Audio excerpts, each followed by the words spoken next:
The season opens with a hard stop. A belt that should be moving steady goes silent. A rock is jammed deep in the tail pulley, and the whole line stalls. Time starts leaking away. When a conveyor stops, gold stops. The crew loosens the belt, spins the pulley by hand, and grinds through the fix. It is rough work, and every minute feels heavy. The jam finally gives, the belt starts again, and the ground flows. That alone would be a relief, but something else stands out. The rock that caused the trouble carries bright flecks. Small, but clear. Real gold, locked inside the same stone that almost cut the day in half. That kind of discovery does more than fix a breakdown. It gives the crew a reason to push harder. Behind that quick hit of good luck sits a bigger problem. The Indian River license is over. After years of steady running, the old home ground is closed. A giant operation needs a giant replacement, and it needs it in time for a short Yukon summer. The call in front of Parker is simple and brutal. Either secure new ground that can carry a full team and heavy iron, or watch a hard-won crew shrink. One bad decision puts the whole season at risk. One good decision can carry the year. The numbers press in on every choice. Fuel, parts, wages, and royalties all cut into the same stack of dollars. If the new ground is thin, the math turns ugly fast. If the new ground runs strong, the math can still work even after high costs. In a place where snow and ice chew up weeks, each day needs to count. The jammed belt becomes a symbol of the bigger chase. Problems hit. You pause, adjust, think, and then force a path forward. Sometimes the pay shows up in the last place you expect, even inside a rock that stopped your plan. The crew gets the line humming again, shakes off the stress, and keeps moving dirt. It is only the first test of many. But the belt is only part of the story. The real gamble sits on a map with two very different paths.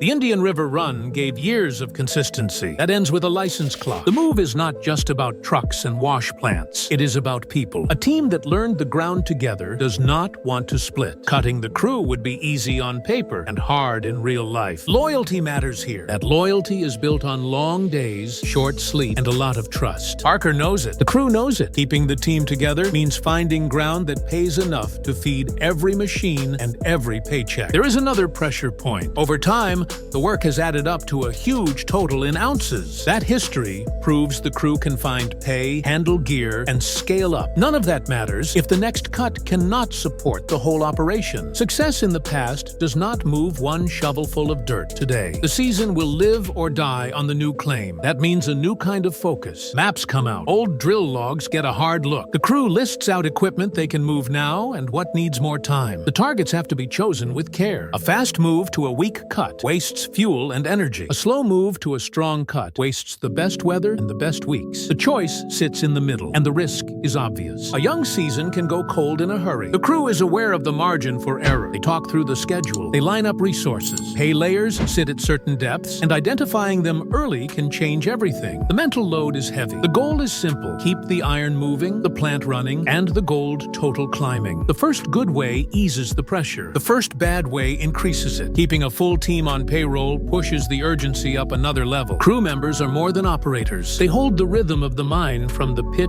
to the plant. If they leave, it is hard to get them back. The gamble is not just about land. It is about the people who make the land pay. With the clock ticking, two places stand out. One unproven but huge, one proven but painfully expensive. Australia Creek sits south of Dawson City and looks like a dream on paper. Wide, open, and called virgin ground. It is the kind of place that should have been picked clean a long time ago. Yet it is still open. That fact makes it tempting and a little strange. If the ground is as good as the rumors say, why did others skip it? The lease carries a sharp cost. A 20% royalty goes to the landowners. That is a big slice off the top. Still, the size of the area and the promise of untouched pay turn it into a real option. Parker signs for Australia Creek and pushes ahead with drilling. The plan is to read the ground before dropping heavy fuel into the wrong cut. Pins and tags mark possible hotspots. Then a human mistake adds noise. Some tags are off. Mix-ups creep in. Confusion about which drill data belongs to which point makes the picture blurry. Confidence takes a dip. In a short season, even small errors matter. The move is to tighten the data. That is where Liam Ferguson comes in. He has a strong reputation for clean drilling and solid samples. If the numbers need to be right. His name sits at the top of the list. On the other side sits Dominion Creek. It carries a track record and the kind of promise that comes with it. The price to get in is the problem. Dean puts it at $15 million. The bank line for the season is not even close. There is around $5 million in cash ready to deploy. A huge down payment would leave the whole operation dry. No safety margin. No breathing room if a major machine fails or a cut turns out thin. The idea of being locked to a heavy buy while trying to keep a full team running feels risky in the worst way. The decision becomes a choice between control and flexibility. A purchase offers control but squeezes cash to the bone. A lease offers flexibility but takes a large royalty and demands proof that the ground is worth it. The call is clear. Take the lease, fix the drilling picture, and let the ground answer. If the samples show strength, the crew can stack ounces fast enough to eat the royalty and still come out ahead. If the samples are weak, the team can shift before the season collapses.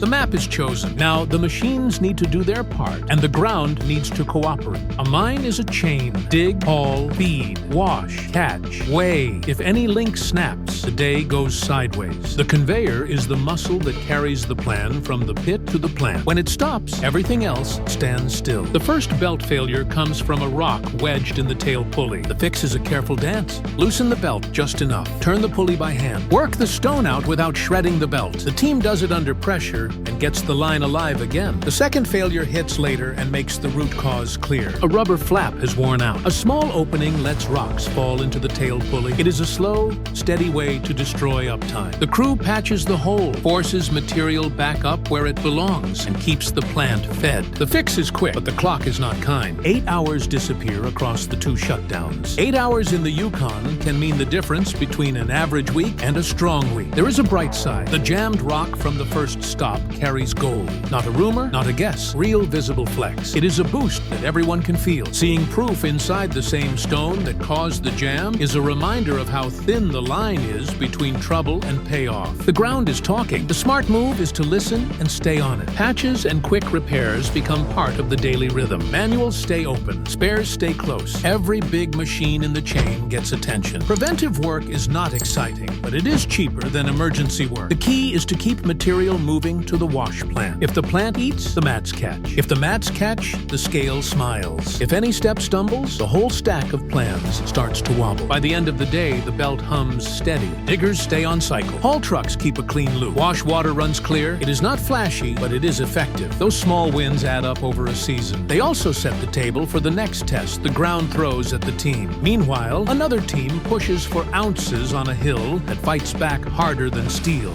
Paradise Hill runs on big gear and big goals. The target sits above last year's mark and aims for a clean jump forward. The plan is to work the channel between the 9-acre and 6-acre cuts and then extend toward the hill. The fleet is serious. 10 trucks, 3 excavators, and 2 D11 dozers line up to start the season right. First push brings a hard lesson. The pay lies deep, and the ground above it is frozen like concrete. A ripper tooth that should slice hardpan snaps clean. That kind of break is a statement from the earth. If the team wants the gold layer, they need to go down about 60 feet, bite by bite, and do it without killing the schedule. The crew pivots fast. They haul in a replacement, line up pins, fight stubborn hydraulics, and get the machine back in the dirt. Mechanical problems stack up when the air is cold and the calendar is tight. Fixing a ripper on time keeps the plan alive. The goal for the season does not change. The path to it just gets rougher. Family dynamics add another layer. Everyone has a role, from running dozers to loading rock and keeping the feed steady. The reason this team works is simple. The job moves even when the conditions are bad. The standard is ounces, not excuses. When the gear is up, they run hard. When the gear is down, they fix it and then run hard. That is the loop. The hill does not care about the plan. It gives up frozen slabs and pockets of ice that add hours to each cut. The answer is steady pressure. Keep the teeth sharp. Keep the blades pushing. Keep the truck cycling. The pay will not show itself without that kind of grind. By the end of the push, the path to the layer is open wider than it was. The fleet burns fuel like a fire and needs parts to stay healthy. The balance sheet depends on staying near full uptime. The season will be a long test, and this is only the first round. While Heavy Iron fights permafrost, other crews chase something different, a clean restart and a thin margin. Rick Ness returns after time away and keeps the crew lean. Zaremba stands beside him. The anchor of the plan is Monster Red, a powerful wash plant that can chew through serious yardage if it is fed right. The past 2 years were heavy, and the details are personal. What matters for the season is simple. A clean slate, a clear head, a working plant, a claim that can carry the pace. The road back is not smooth. Equipment that used to be in reach is now gone or back with a rental yard. The camp needs supplies. The claim needs prep. Small teams feel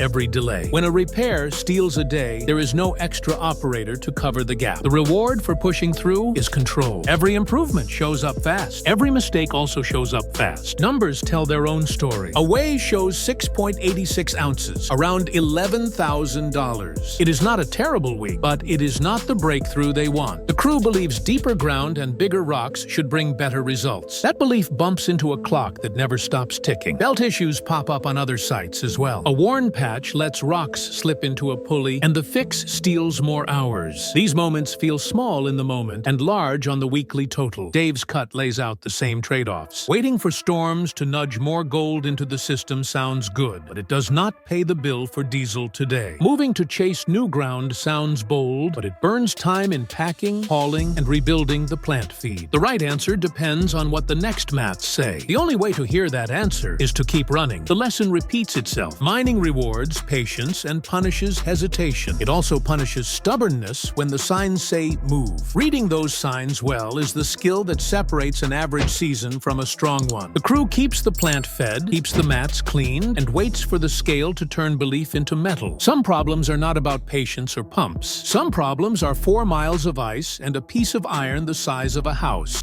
California Creek does not look like a mine at first. It looks like a wall of ice. 4 miles of it, with depths that hit 30 feet and hold gear hostage. The way through is a pump that turns into a fire hose. Water cuts channels in snow and ice, opening a narrow path to the claim. Safety lines keep people tied in as they move near voids and thin spots. A misstep here is not a simple fall. It is a risk that demands respect. The crew handles it with care and method. The ice gives way enough to free the plan. The next move is the plant. Buzz's home-built wash plant becomes the core of the setup. The run back to the claim is long and rough. A trailer leaf spring snaps under load. The fix comes from a quick find and hard work by the side of the road. It is not pretty, but it holds, and the crew rolls on. A long day turns into a longer night, and the plant makes it to site. Momentum builds and then hits steel. The new 460 excavator is supposed to change the pace completely. It is a 51-ton monster with a bucket that can fill a truck bed in a few swipes. The swing transmission fails. The machine cannot pivot. Work slows to a crawl. There is no cheap or fast fix for that. The call goes out for help. The bill rises. The crew faces the same truth that all miners face. The biggest leaps forward often break the hardest when the timing is worst. Even with the setbacks, progress shows. The ice path saves a week. The plant starts to run. Ounces gather. Across the season, the total climbs. The scoreboard at the end of the run tells the story better than any plan on paper. The season total lands at 4,317.2 ounces. Last year's number sat at 3,168. That jump proves the grind paid off somewhere in the cuts, even with shutdowns, broken parts, and cold days that bit into the schedule. Parker's call to lease the unproven ground, tighten drilling with a top hand, and hold a full team together under a heavy royalty looks smarter when the gold total is in the pan. The choice to avoid a $15 million buy kept cash in the system for repairs, fuel, and payroll. The visible flecks in a jammed rock did not mean everything, but they were a sign. The patched belt kept the plant alive. The steady fixes kept the mats full enough to matter. Small moves stacked into big results. The real win is not just ounces. It is staying in the fight long enough to let the ground show itself. It is turning setbacks into steps. It is choosing the risk you can manage instead of the risk that locks you down. That is how a season survives the bad days and cashes in on the good ones. That is how a gamble turns into a payoff. If you want more deep dives like this, clear, fast, and packed with real moments from the field, subscribe to Gold Era 2.0 so you do not miss the next story. New ground, new gear, and new numbers are always coming, and the next big turn could drop any day.